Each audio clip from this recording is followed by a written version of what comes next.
Okay, well, welcome to the July 16th, 2020 Planning Commission regular meeting.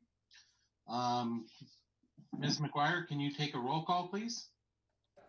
I can. Commissioner Brickner? Here. Connigan? Here. McRae? Here. Orr? Here. Treflett? Here. Chair Stimson? Here. And if there are any, I will call these other names. Manti? Schwartz? Or Turner? So we have present Brickner, Connigan, McRae, Orr, Treflett, and Stimson, which is a quorum. Okay, well, thank you. We have two adjustments to the agenda for tonight. Item A, Lot Split 3, 2020, as well as Site Plan 54-6-2020 have both been postponed. So if I can get a motion for move to alter the agenda as proposed. Part. Okay, Ms. McGuire, can you do a roll call, please? I can. I did not get who supported that motion. That was Duke that made it. Treflett.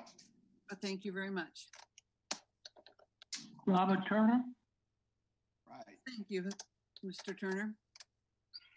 Let me just mark him present. And I see Mr. Schwartz just signed in. All right. Do we want to repeat the motion so they know what the changes in the agenda are? Or Chair, would you like to tell them that?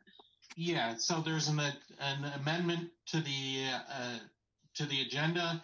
Both item A, Lot Split 3-2020 and Site Plan 54-6-2020 have both been postponed.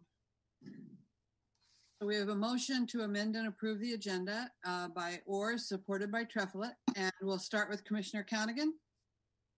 Yes. McRae? Yes. Orr? Yes. Schwartz? Commissioner Schwartz, can you vote? I think he's still muted. Yes. Yep. Thank you. Treflett? Yes. Turner? Yes. Brickner? Yes. And Chair Stimson. Yes. So it carries. Okay. We're on to item 4C, Site Plan 55-6-2020. The location is 31066 12 Mile Road.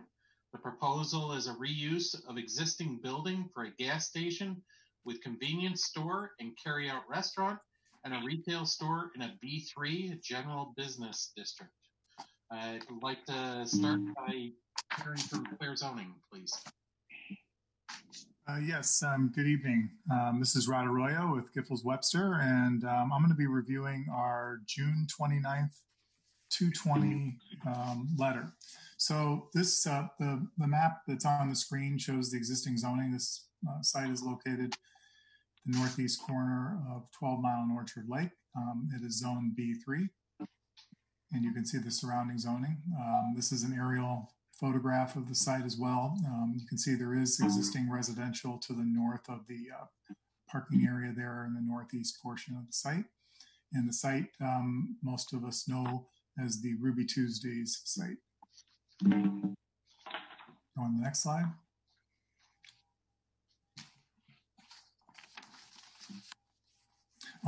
Okay, and then this is the site plan that we'll be talking about as I go through my letter. So this site will be accessed. Maybe we can go back up to the aerial for just a second while I go through some of this. The site's going to be accessed directly from 12 Mile, the one driveway, and then also from Orchard Lake from a second driveway. This site's a little bit unusual because a portion of the property actually goes down the aisle of the property to the north where the Barrens is, and has an additional access point. One of the things that you will find if you've driven by this site is if you're on Orchard Lake heading southbound, you would not be able to turn left into the site at the driveway that actually serves the subject property, where you would have to turn at the driveway to the north, which is that shared driveway. You would have to make your left turn there into that driveway where Mr. Steck is pointing. So, and then there's the access onto 12 Mile, which is the principal access from that street. Looking at the summary, the applicant's proposing to reuse and basically carve up that existing building into two tenants. One will be a convenience store that's associated with a gas station, where gas station is going to be added to the site. And then the other part is a undetermined tenant, which has been, at least from a parking perspective, being identified as potential fast food. So that's a fairly high parking generation. So that could be fast food, or it could be some other type of retail. There would likely be enough parking to cover that, because they have plenty of parking on this particular site. So the gas station canopy has 6 pump islands with 12 total fueling stations.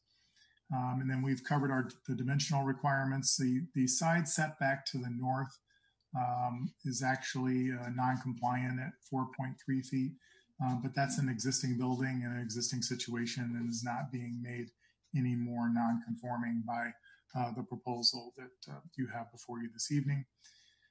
Item number 7 in our letter talks about parking, and as I mentioned, they have plenty of parking. There's 91 spaces that are required, and 108 spaces are provided.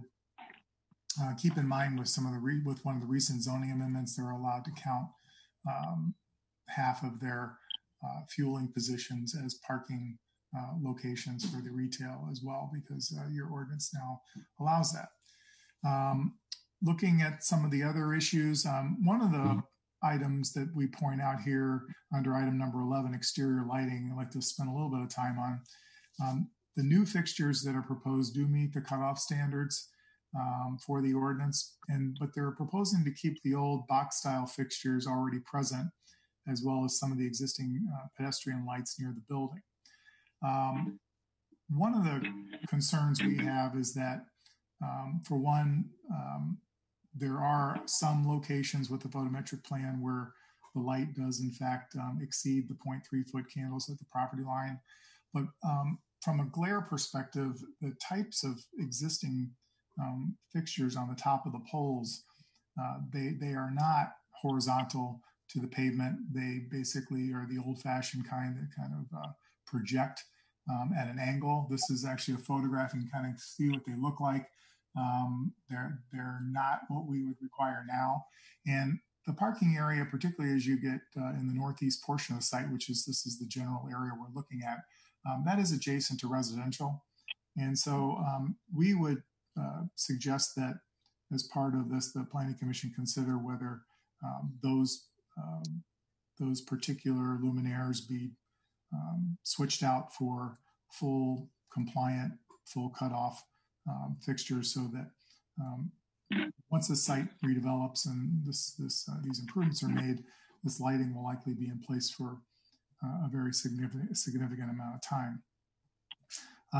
They are providing the required pedestrian connection to the sidewalk on 12 Mile.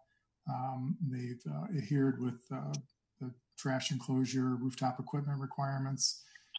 They'll have to come in with a separate permit for signage.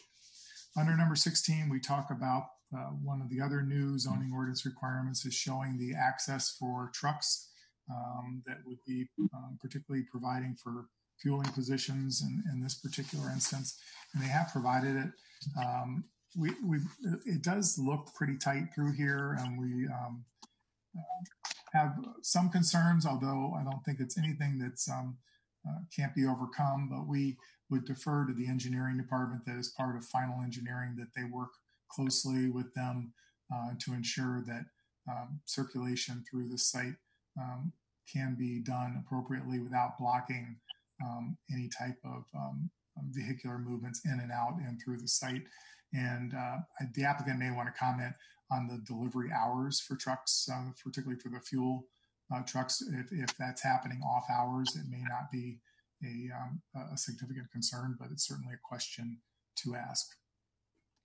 And then there's some additional information highlighted under D, which is gas service stations have some specific standards. This project does, in fact, appear to meet those standards, so we don't have any particular concerns with those standards. And then the final item we have is a landscape plan. As part of, if the Planning Commission chooses to approve this plan, we would suggest that it be done conditioned upon a revised landscape plan being provided to demonstrate that they do in fact meet the interior parking lot requirements. They did not include that calculation with one tree for every 2,800 square feet of paving area. There are some end islands on the site that don't have trees in them, and I believe that there could be an area for some improvement in terms of meeting the requirements for your interior parking lot plantings. But in this particular instance, we need some more information. It's a fairly minor issue in terms of the amount of changes that would be required to the site, and we would suggest that maybe that be considered as an administrative item that could be addressed following action by the Planning Commission. So that's a summary of our letter. I'll be happy to answer any questions. Excuse me, through the chair, this is Mark Stecks, city planner. Could I just add a couple items to that, to Mr. Roy's report? Sure. Yes. I just want to comment, going back to the lighting plan, particularly up in this area here. In addition to them not having the type of cutoff fixtures that are required by today's standards, those lamp posts are significantly taller. The existing ones are significantly taller than what would be permitted in this zoning district today. And if you will also recall, we made an amendment to Mr. Royal talked about glare. If they have to do anything here, they will, even if they just have to change out the fixtures, they will have to put those house side shields on any of this and any of the lights abutting the residential property. And the final thing is on this one is there was not a superimposed tree survey, which puts the site plan over an aerial image of the site. And we could that could be something we could handle as well if you wanted to defer that to administrative though. Thank you. Okay, thanks. Mr. Schwartz? Yeah, can we go back to the aerial photograph, please?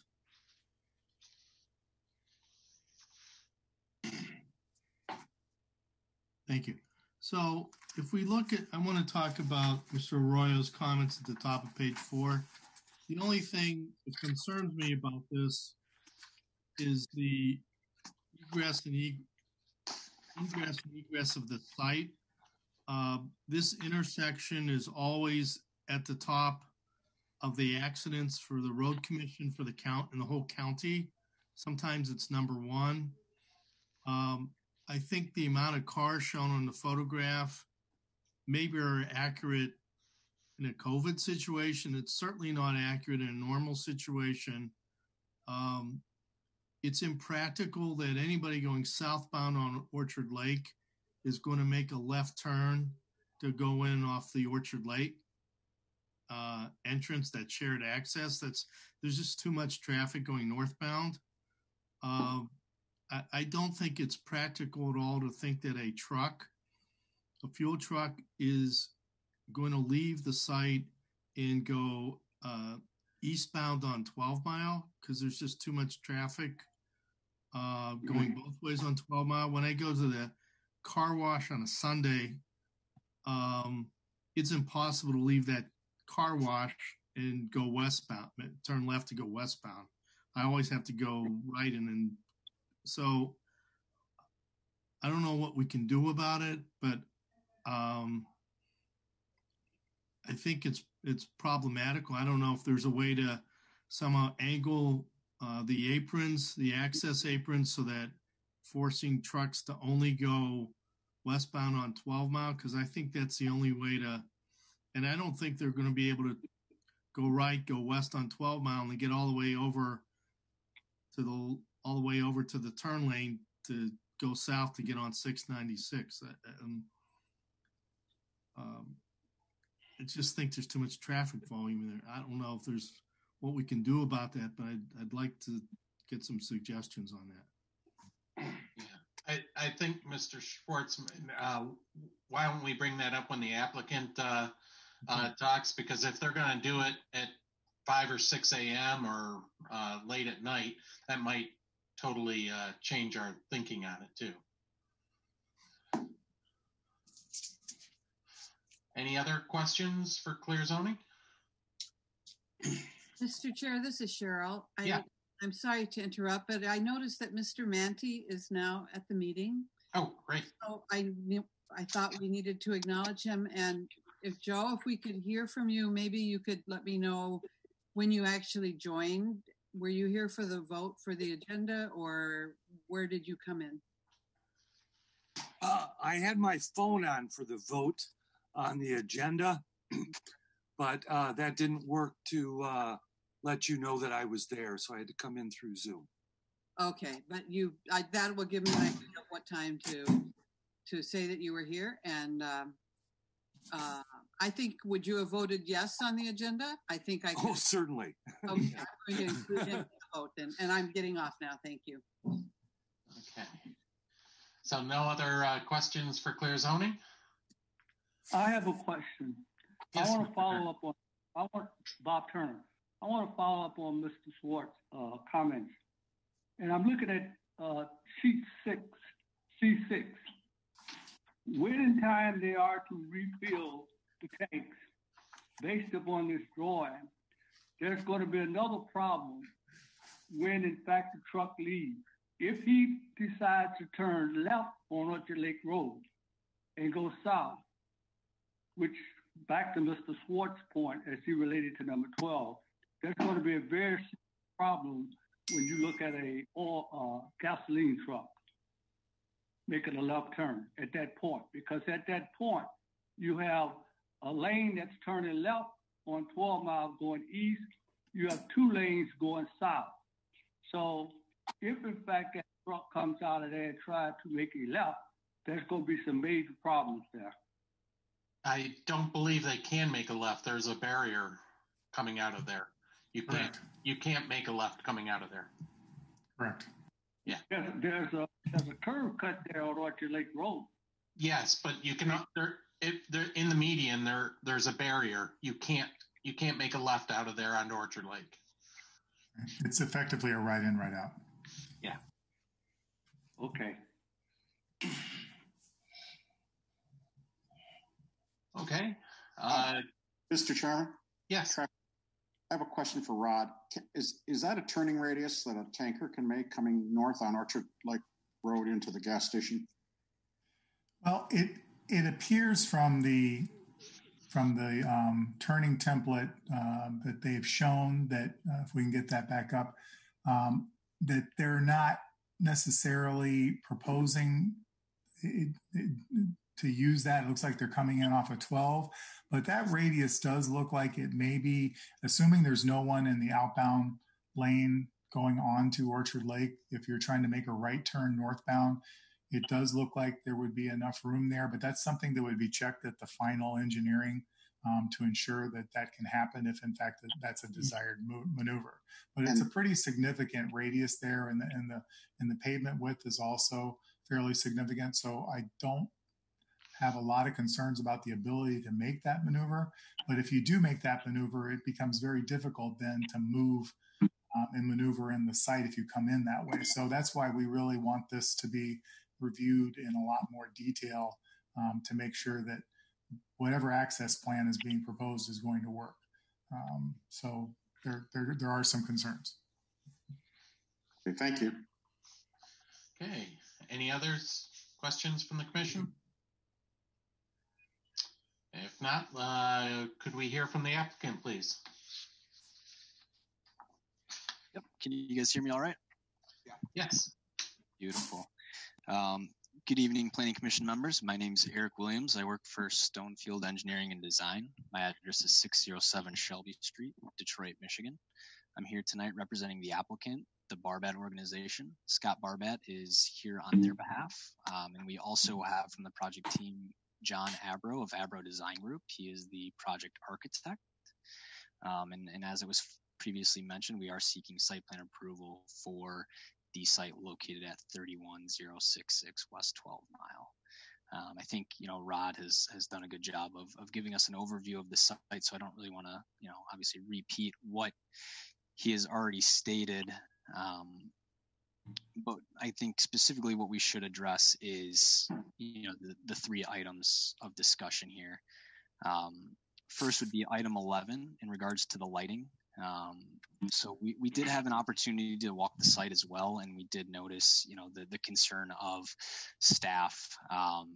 These are dated fixtures, and in discussing with Scott and his team further, we're willing to work with the staff to bring these fixtures into compliance, which would be LED fixtures, full cutoff, which would, not allow for any glare onto adjacent properties. And then in addition, the house side shielding is, that's very common, and most fixtures you can get that pre-installed. So, we are more than happy to work with Mark and Giffords Webster and coming up with a plan that's going to work for everybody. The second item, and I think this is kind of the biggest point of discussion, is the truck access to the site. So while our exhibit does show them entering off of 12 Mile, I know Rod and his team did have some concerns in terms of the queuing of the left turn lane to go southbound on Orchard Lake. So I think this does present one option for truck access. The other option, and we actually did update an exhibit, and I think Mark may have seen it and maybe not, but we did pass that along, and the truck is able to enter coming northbound off of Orchard Lake, pull along that northern access drive, kind of where the two directional arrows are just north of the canopy, and then back south into position. And then he'll able to navigate north again onto Orchard Lake Road. And again, we'd be happy to provide those documents. It's not an issue. And I think the second item there is the frequency of delivery.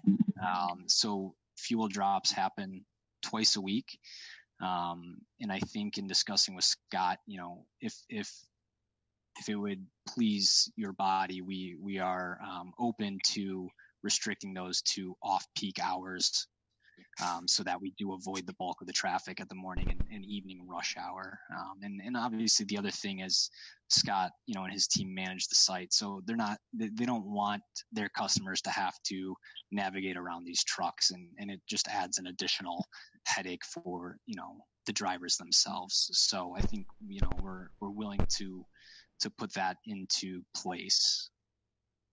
And I think the last item here would be item 20 in regards to parking lot trees. And Mark and Rod, I do apologize that we didn't overlay that on an aerial, and we'd be happy to get that over to you guys for review.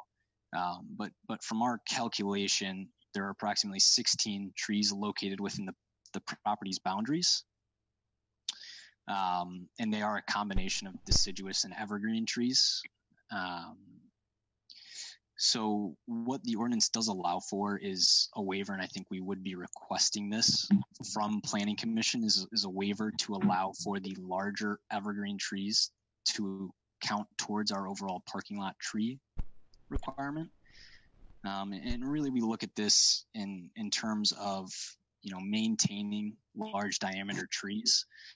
So the area north of the existing building where the new loading zone is shown, that's a pretty substantial stand of evergreen trees that are out there today. So we would like to maintain those if possible. But obviously, we do need to meet the letter of the ordinance.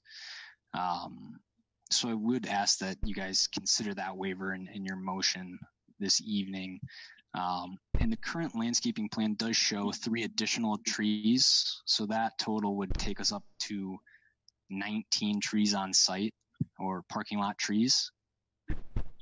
And again, in discussing with Scott, we're willing to find a home for 3 additional deciduous trees. I think the challenge becomes this northeastern parking lot. As you can see from this diagram, the trees all along that northern and western property line actually do not lie within the property, but they do overhang into the parking lot. So it does create some challenges in finding, a home for new trees because those are such substantial trees.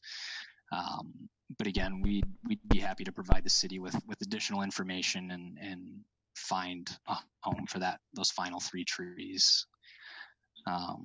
And really, with all this being said, the Barbette organization has, been in this industry for 30 plus years. And we're working on finishing up a site with them at the northwest corner of Maple and Telegraph in Bloomfield Township. So if anybody's been by there lately, you can see the product that they bring to a community. And they're here to stay. They build and own these buildings long term. And I think with this being a highly visible property within the city of Farmington Hills, I think when you drive north along Orchard Lake, just because it sits up above the road, it's pretty prominent. So I know these guys are excited to be here and bring a high quality product to the city. With that, though, we'd open it up to any additional questions. Mr. McRae? Thank you. And with regard to the issues on lighting, you addressed the comments that certainly are in the letter, but one of the points that Mr. Steck brought up was that the pole height is higher than our current standard allows. I didn't look to see if those are tapered poles or whether they're straight poles that can be cut down. But is that something you'd be willing to address? Because I think that's important as that backs up to that gets into the neighborhood area. It's important. Yeah, absolutely. I think I can't recall either off the top of my head. I was out there this weekend, but we'd be willing to do that. And the other thing that helps us with is trespass onto those adjacent properties. So the further those come, or the closer they come to grade, that's going to help us in ensuring there's no negative impact on that residential house. Right. So that would be great to be able to bring the whole site into compliance. That would be fantastic. If I could comment too, this is Mark Steck, staff planner. If I could do the chair, please. Go ahead, Mr. Steck. On the 2 items with the lighting, yes, we do have light poles in this area up here. I just wanted to bring out that the ordinances do not require lighting. So I don't want to get too hung up on necessarily replacing. There is an option, but of course the proponent for safety back here, this is a tucked away area. I can see how they want it lit, but there could also just be an elimination of some lights back there as something to consider as well. And I also wanted to point out for the tree, and Rod, if you could correct me on that about the waiver, the possibility of waiving canopy trees. But I do see these 2 islands I'm pointing at, those appear to be landscape islands that two trees could be plugged in real nice right there alone. And that could bring it more into compliance. And then simply the law, maybe even because this place does have a lot of parking. There could be an option to maybe just put another tree island, in the middle where I'm pointing with the cursor at that point, somewhere along there, result in the loss of 1 parking space, maybe 2, but I think they'd still have plenty of parking. Thank you. That's correct. Okay. Just if I may follow up on the point about the lighting in that corner, I think if there weren't the connection to the Arby's, I'd be more inclined to let that light or that area not be lit. But the way that connects through and people are cutting through there, I think it's important for that to be lit properly. And it is a pretty, this is Mark Steck again, it is a pretty tucked away area. Who knows what people could get back up to there. So some lighting back there I think it is for public safety. It is a good idea to have the area lit. Mr. Chairman? Yes. Raffalet, I have a question for Rod. Well, actually, Duke was next. I'm sorry. We'll come to you, John. All Mr. Orr? Thank you. The raise hand does work. Okay. To the proponent, please. He mentioned off-peak and then morning and evening. So are you proposing to fill the gas tanks during the day? Maybe I can respond to that, Mark. This is Scott Barbette. Yeah, go ahead. Thank you. This is Scott Barbat with the Barbat Organization, 33477 Woodward Avenue in Birmingham. And with regards to gas deliveries to the site, like Eric mentioned, it's about twice a week. With a site like this, we're projecting about 100,000 gallons a month. Tankers hold about 13,000 gallons. So it comes out to be about 2 deliveries a week. And the advantage we have is the Barbat Organization are Shell retailers and wholesalers. So we do have the advantage to control our own fleet of transports. And it's always preferred that gas delivery trucks go non-peak hours. And most of the deliveries do go overnight. And like Eric said, if it does go in from 12 Mile twice a week, preferably both overnight, and if there ever is one during daytime hours, it would go in from 12 Mile, reverse back into the spot where it would drop the fuel, and it would go right onto Orchard Lake, back onto Lodge, and head down to Detroit, where the terminal is. The terminal is the Marathon Terminal in Detroit. So I don't think there are many issues with gas deliveries. Like I said, we control them. It's limited to twice a week. And I would say 90% of the time would be after hours, where there is not much traffic at all. So would that be acceptable to you to put that in our motion, that the deliveries would be pre-morning rush and post-evening rush? Like I said, about 90% of them are. There are just some occasional instances where gas pricing is like the stock market.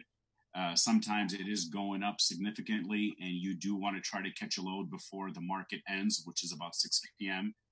I would say that happens maybe once a month. But if it pleases, so the simple answer is no. If it's a requirement from the commission, aside from once or twice a month, I would make that a stipulation. Yes. Thank you. Okay, Mr. Treflett. Yeah, where's the location of the tanks going? Are they going underneath the where the pumps are, or adjacent, or where exactly? They're right where you see fuel storage location. It's right on the southwest corner of the property, right there where the mouse is. Right there. And how many tanks are there? 2? It's probably going to be only 1 tank that is split. So we have the option these days. It's come a long way with underground storage tanks, and we can get large tanks that are split between compartments to meet the different grades that are available. Or you can fit 2 in that area. There's plenty of room. And just speaking a little bit more on environmental concerns on underground storage tanks, over the past several years, the state of Michigan has really imposed strict laws and regulations in regards to underground storage tanks and dispenser islands and sumps. It is required that every quarter, a licensed professional such as the Oscar W. Larson Company conduct a full inspection of the site. This inspection is then sent to the DEQ, Department of Environmental Quality. This includes everything from leak detection equipment to the hanging hardware on the dispensers. Aside from the strict monitoring, it's also a requirement to install double-walled fiberglass underground storage tanks and lines. And this can be confirmed right from the DEQ website database that there has been very, very few leaks and releases ever since that requirement has been imposed.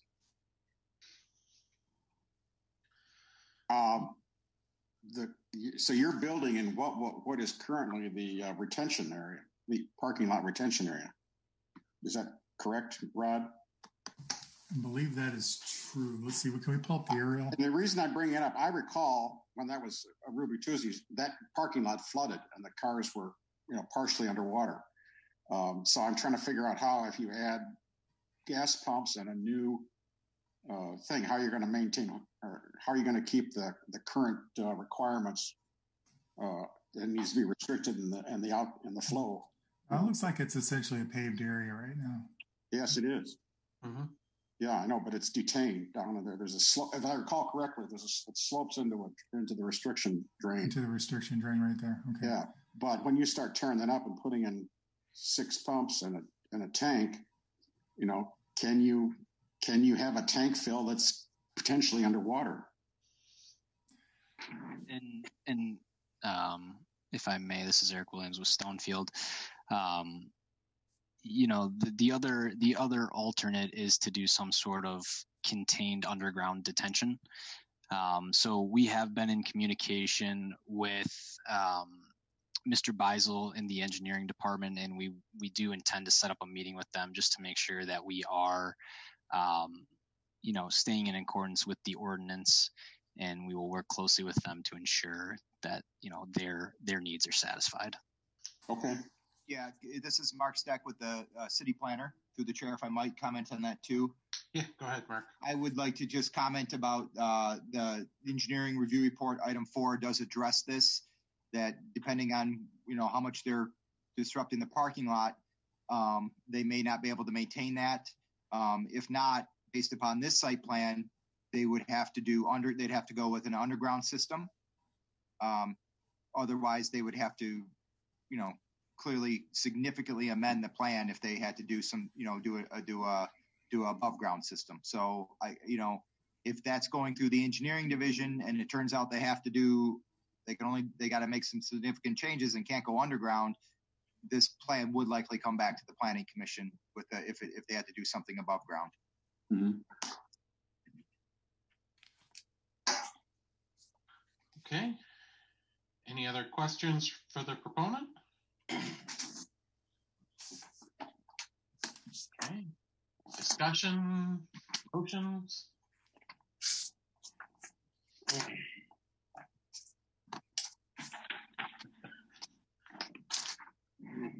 Mr. Chair, I'll take a stab at a motion. Okay, Mr. Orr. I move that site plan 56-6 2020 dated June 23rd, 2020, submitted by Barbet Organization be approved because it appears to meet the applicable requirements of the zoning chapter, subject to compliance with the lighting standards, both for the height of the pole and the fixtures on the top of the pole, not precluding reducing the lighting, although some lighting in that back ought to remain. That the trees, the deciduous or the evergreen trees on the north end of the property be considered adequate for the requirement of trees, and that they add at least 2 of the 3 trees required on the site. And I think that was it. Yeah, Mr. Orr, is it 2 or 3? I know that 3 are required. I said at least 2.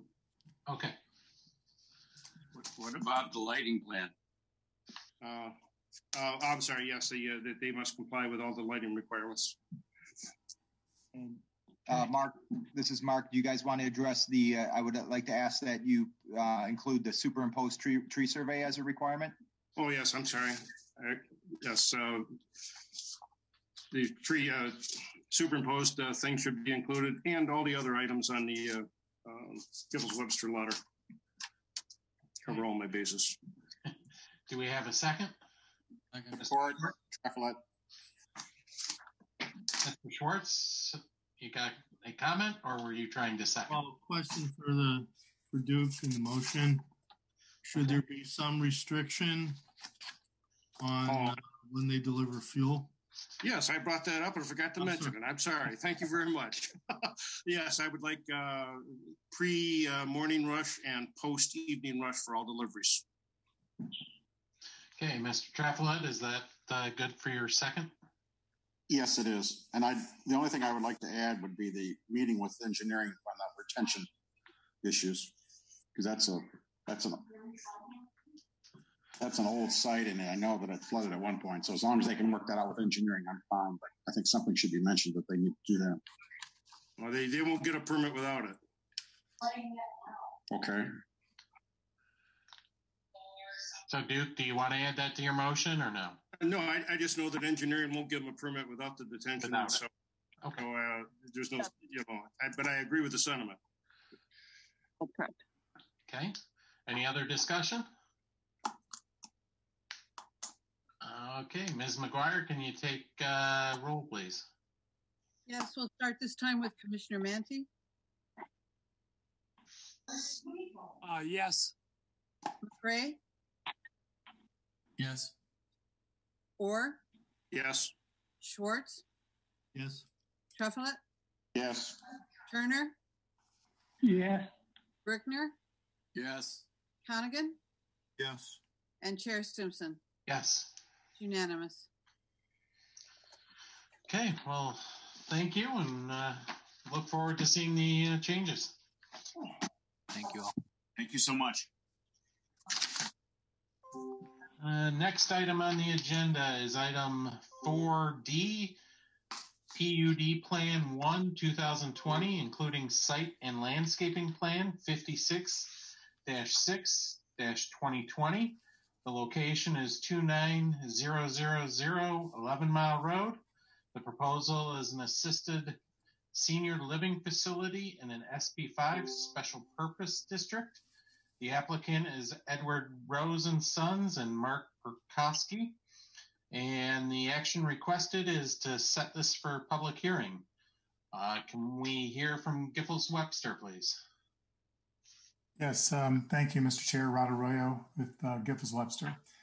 As you just mentioned, this item is on your agenda tonight to set the public hearing, so the public hearing can be held at a date that you specify. So this is not an item for actual acting on the specific proposal. So it's just it's to set the public hearing. But what I'd like to do is just hit some of the highlights as we go through, just to make everyone familiar with the proposal. You see on your screen existing zoning, and it's showing the location. It's a portion of the property that is generally known as the Sisters of Mercy Caustic Center property, and it's technically a portion of the property that's previously owned or controlled by the Sisters of Mercy, or previously controlled by the Sisters of Mercy, I believe, under option now from Edward Rose. So here you see the aerial photograph. You can see 696 to the north is existing single-family residential to the east, Mercy High School, and then there's a very large conservation easement directly to the west that is owned by Six Rivers. And then, of course, the Caustic Centers and the adjacent property directly south of the site, so to speak. The city owns that property as well as the frontage property along 11 Mile. Okay.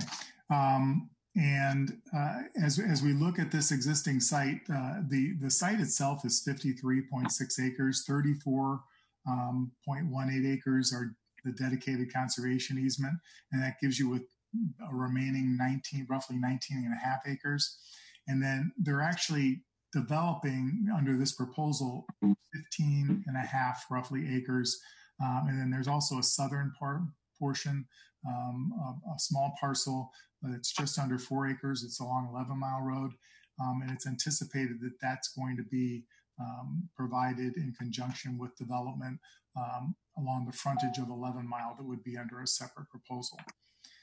7 of the buildings that currently exist, and there's 1 building that exists on that south parcel. The construction is going to require removal of 6 of the obsolete structures. They are going to preserve and repurpose the 500-seat chapel as well as Catherine's Place, which is the existing skilled nursing facility that's on the property. So those will be preserved as part of this proposal. We provide in our letter also information related to PUD qualification. I'm not going to go into the detail of this since we're just setting the public hearing. The Planning Commission did act to preliminarily qualify this particular site at its meeting on April 16th, 2020. I'm going to move on to page 4 of our letter.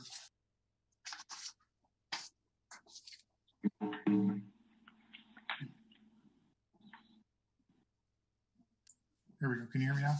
Okay. The proposal itself is for 207 apartment assisted and independent living building plus a 27 apartment memory care facility that would be in the future. It's essentially the Catherine's Place element of this site. The master plan calls for the future land use map, has this as a quasi-public designation, and is also the subject of a specific study as well, which is area number 4, the Sisters of Mercy campus. And it talks about a number of different possibilities given what could happen, one of which might even be expansion as a community center for the city. And of course, the city has acquired the high school property on 12 Mile, so that is no longer part of what is anticipated on this site. So the city, I know, is interested in senior housing. The applicant is proposing to provide for that as part of this application, and that's part of what is before you this evening, and what will ultimately be before you as part of a public hearing to decide upon that particular request. In terms of dimensional requirements with your ordinance, generally everything is met with the exception of height. They are asking for relief. The SP5 district, the building height maximum is 30 feet. You can, however, go up to 40 feet for this particular type of use. You get into that a little deeper into the letter. They're proposing 3-story and 4-story elements. The maximum height actually goes up to 54 feet for the 4 stories, and it's closer to 41 feet and change for the 3 stories. So they are going to be looking for some relief in order to provide for the project that is being proposed, and that would be part of consideration with the PUD approval and agreement. In terms of parking, that's another area where they're proposing 219 parking spaces. The ordinance actually would require 273 spaces. We do note, though, that they are showing an area for land bank parking, which Mr. Steck is pointing out here, but they haven't actually shown a layout for that in terms of how many spaces could be accommodated. Our request before we meet again is that we would ask the applicant to review the land banking requirements in the zoning ordinance. And if they can meet those, that should be noted. If there's some issue with meeting those land banking requirements, then they should identify what those concerns are. And then that's relief that could be requested as part of the PUD consideration. So that's just a little bit of homework for the applicant before the next meeting to address that. In terms of overall circulation, this site, as you can tell, this portion doesn't actually have frontage on a roadway. They are relying upon the access that goes to the Caustic Center and this campus to provide access to 11 Mile Road. One of the things that has been discussed is what the proper alignment of those drives should be in order to, one, serve this development properly, serve the Caustic Center properly, and then also serve the future development along 11 Mile. I will tell you that there is a meeting scheduled with the applicant and city staff coming up next week in order to try to work through some of these issues, and we anticipate that there's likely going to be some minor tweaks to the access, but it won't materially impact the actual site development itself that's in the rear portion of this overall campus. But we will be meeting with them. So one of the suggestions is going to be that in terms of your motion, that if you're considering setting a public hearing, that it potentially be as early as next month, but or the next available meeting, depending upon the time needed for the discussions with city staff to address the access issues. So we'd like a little bit of flexibility in terms of actually setting the date, just so we have the proper time, so that when it comes back to you, all of that is buttoned up and everybody is satisfied with what needs to happen in order for this to function properly and meet all of those future needs. Under signs, just noting there that there are some signs that are being proposed on city property. Once again, because there is no access, or frontage, I should say, on 11 Mile, the applicant is looking for some signs. They're shown, Mr. Steck is pointing those out. Obviously, that's going to be part of the PUD package and will be up to ultimately City Council to agree to if they feel that that's appropriate. This is what those signs look like. They're monument signs, directional signs through the property. So that will be part of the PUD consideration. And then under item number 11, the Centers for Elderly Care and Services in the SP5 district, there are specific standards that are addressed there. There's a few minor cleanup items that the applicant needs to address, just some additional information that we're asking for.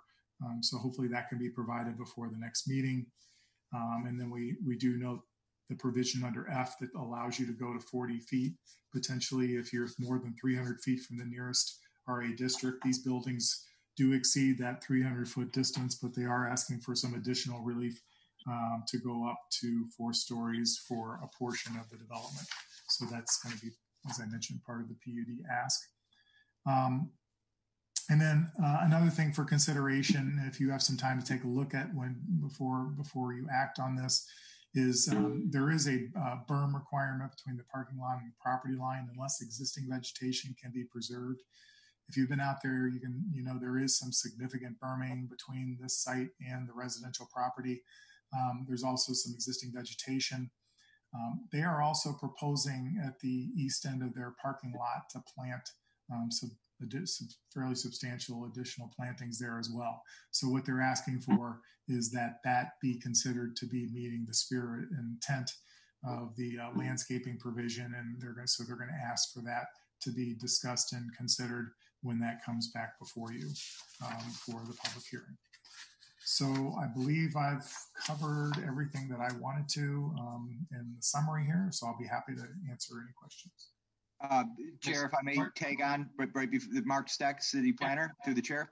Also, one other thing is it was included here is a superimposed tree survey as well should be required with the next submittal. Okay. So noted. Mr. Schwartz?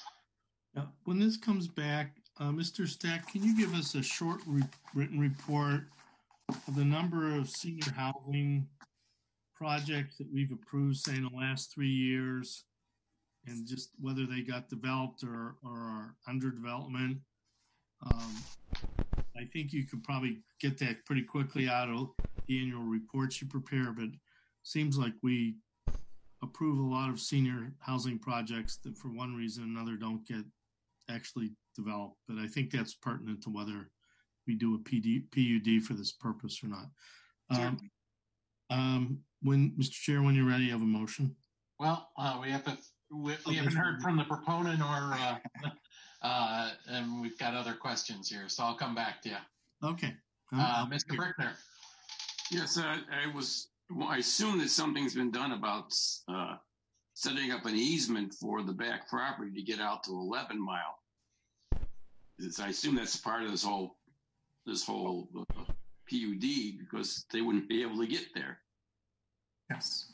Absolutely will be addressed. Yeah, there's actually an existing partial easement in place, but that's all going to be addressed, yes. Okay, thank you. Mr. Orr?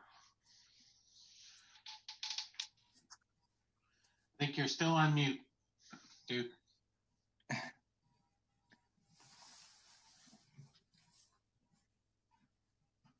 Mr. Orr, if you want to unmute yourself. Unmute. There we go. All right, I got it. Maybe it was something I wasn't aware of. I'm sorry. When we approve these PUDs with a height requirement or height variance over the standard area, I'm concerned that we certainly don't want to extend the height next to the residential areas. And so when we approve this, it's for the buildings that are here now that are being proposed. Is that correct? They can't add any more on this PUD to the east? That's, through the chair. Rod Arroyo. Yes, that is correct. And as a matter of fact, the taller building, the 4-story building, is the greatest distance from the single family residential. I was aware of that. I just wanted to make sure we weren't going to increase height toward residential areas to the east. Thank you. No, it will be locked in with the PUD agreement.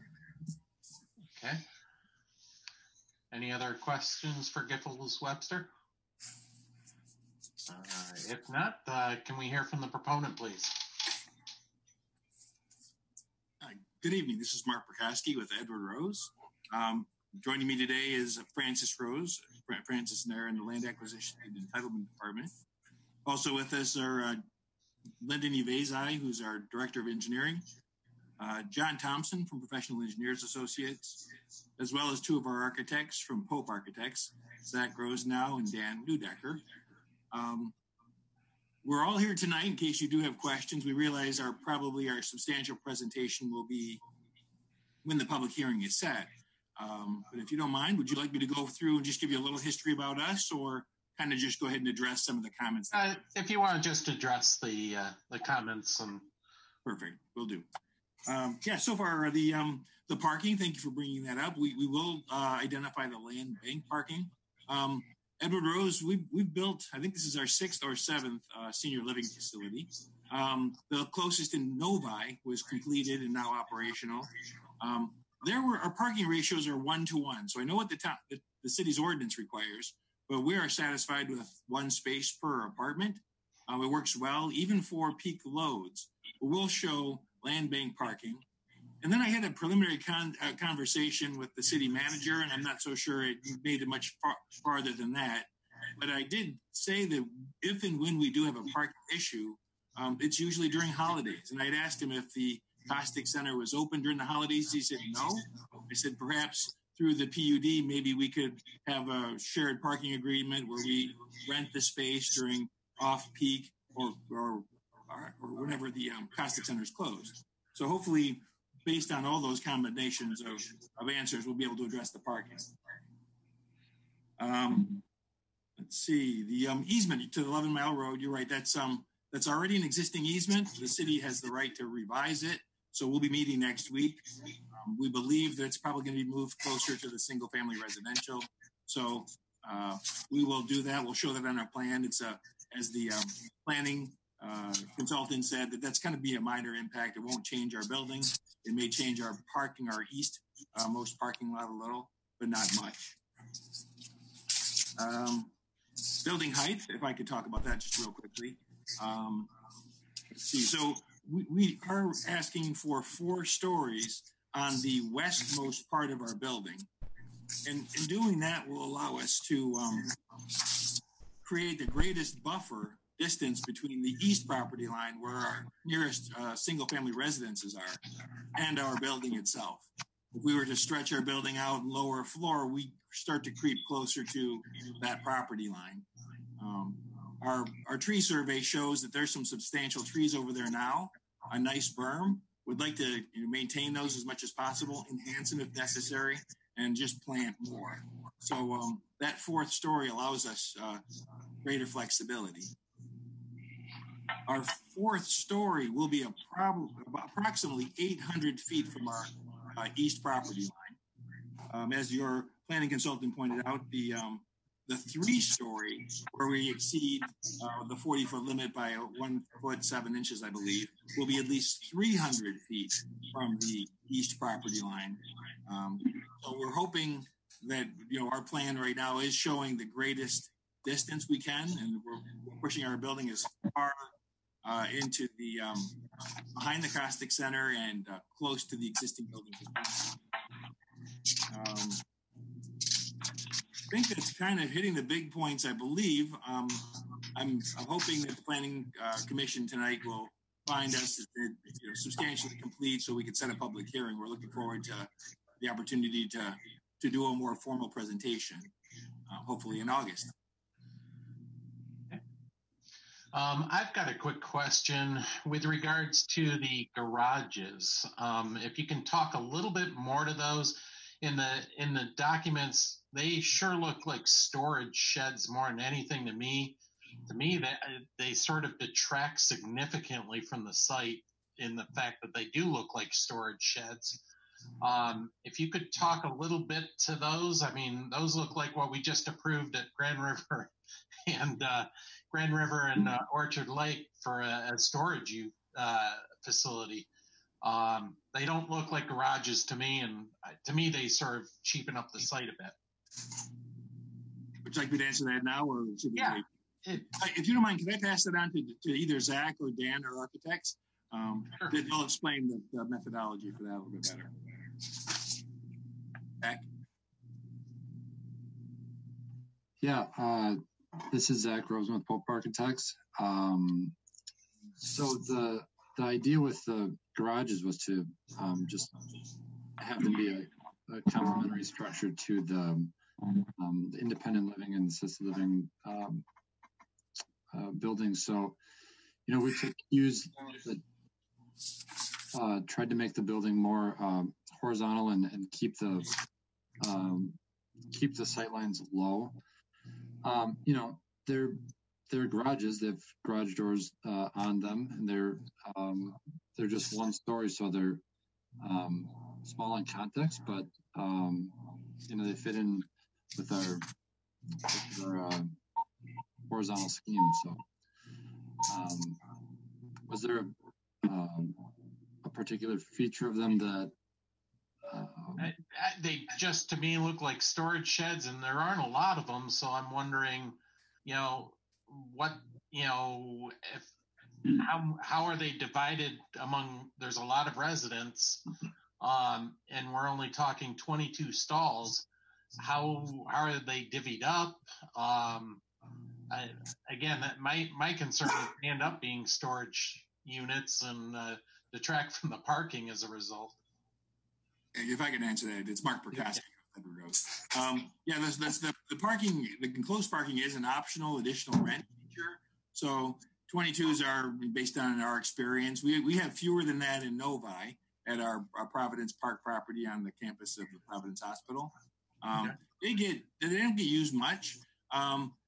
Most of the time, people don't store anything there. I can see your point, but our apartments here in Farmington Hills are larger with larger closets, and we actually have indoor storage. So people who have those seasonal things will put things in our storage locker rooms.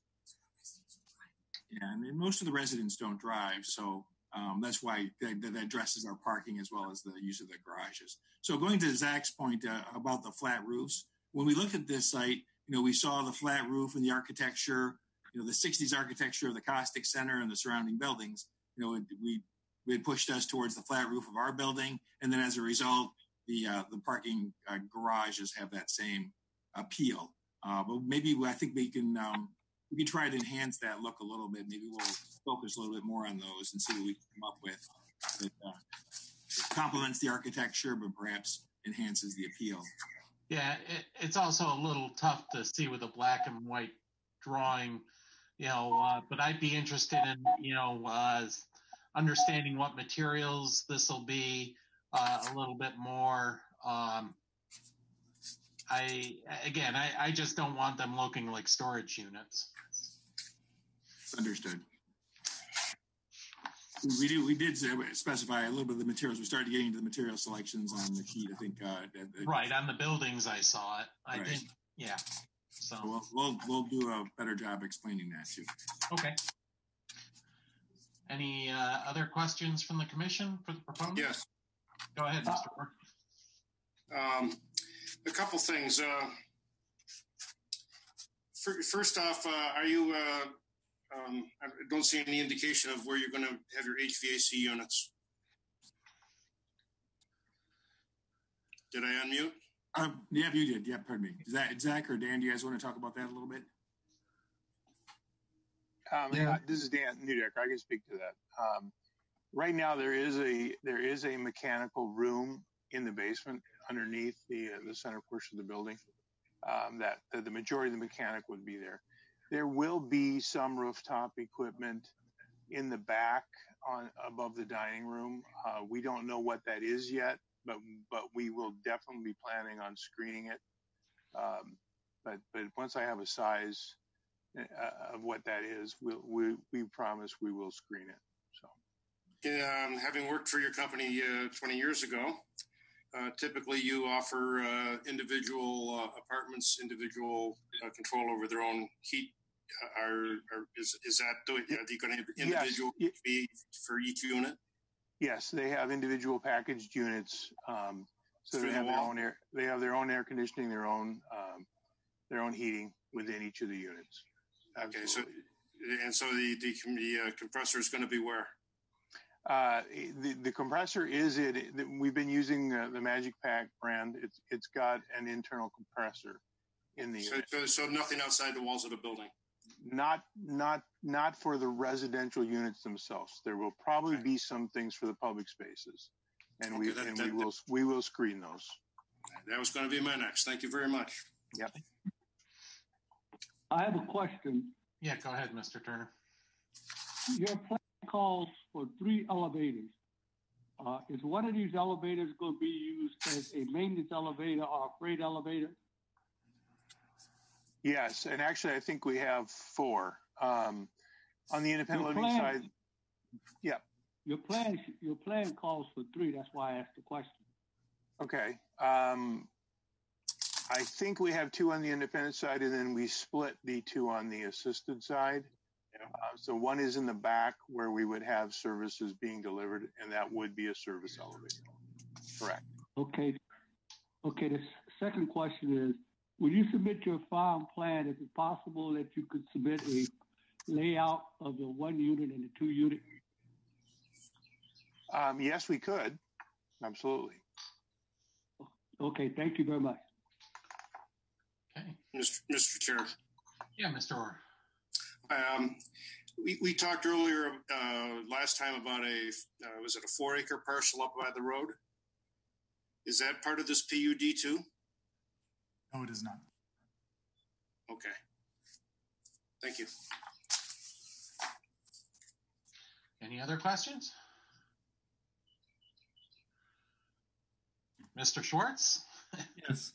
Thank you, Mr. Chairman. I move that we set this for public hearing in next available meeting in August, provided that the proponent meets with city staff to address access and other matters raised in Mr. Arroyo's report. And if that doesn't happen in August, then the next available planning commission meeting where they have had that meeting. Support. Okay, support by Mr. Traffitt. Any discussion? As no discussion, Ms. McGuire, can you take a roll call, please? Yes, we'll start with Commissioner McCray. Yes. Orr. Yes. Schwartz. Yes. Treflet. Yes. Turner. Yes. Brickner. Yes. Connigan. Yes. Manti. Yes. Chair Stimpson. Yes. Unanimous. Okay, well, we look forward to seeing you either next month or hopefully September. Thank you very much. Okay, That's good. Thank you. Thank you very much. Thank you. Okay, before we move on to the approval of minutes, I'm just going to let the public know that the public comment portion of the agenda is coming up. If you'd like to make any public comments, please join the Zoom meeting or dial. Where did the number go? Mark, where's the number? Oh, yeah, you need it. Dial in number 92. I see it now at the top. 929-205-6099.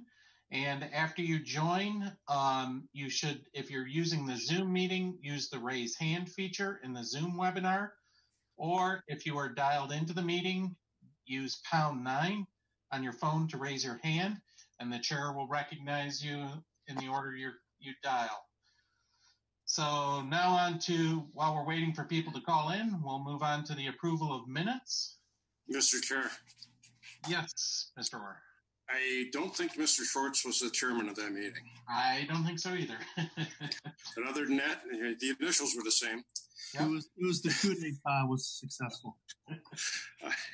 Other than that, I found nothing wrong with the minutes. Sorry, thank you.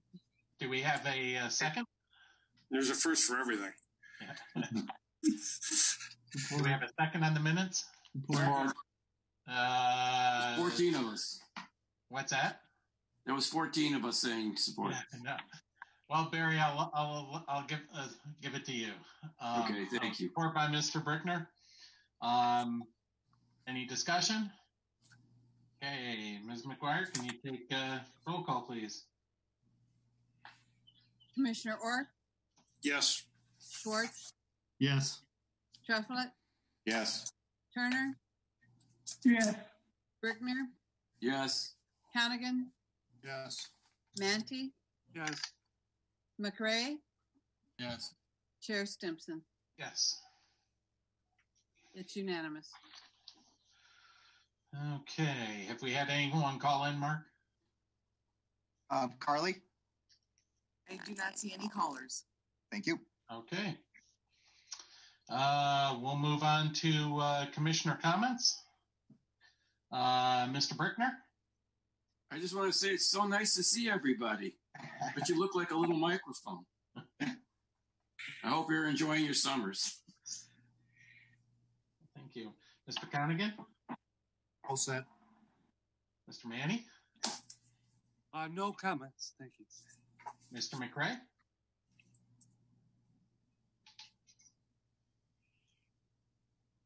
I think, Chris, you're on mute still. I'm all set. Okay. Mr. Orr? I would just like to comment on the Florence Cement Company has done a much better job of, first off, keeping the road open, and secondly, much cleaner. Thank you.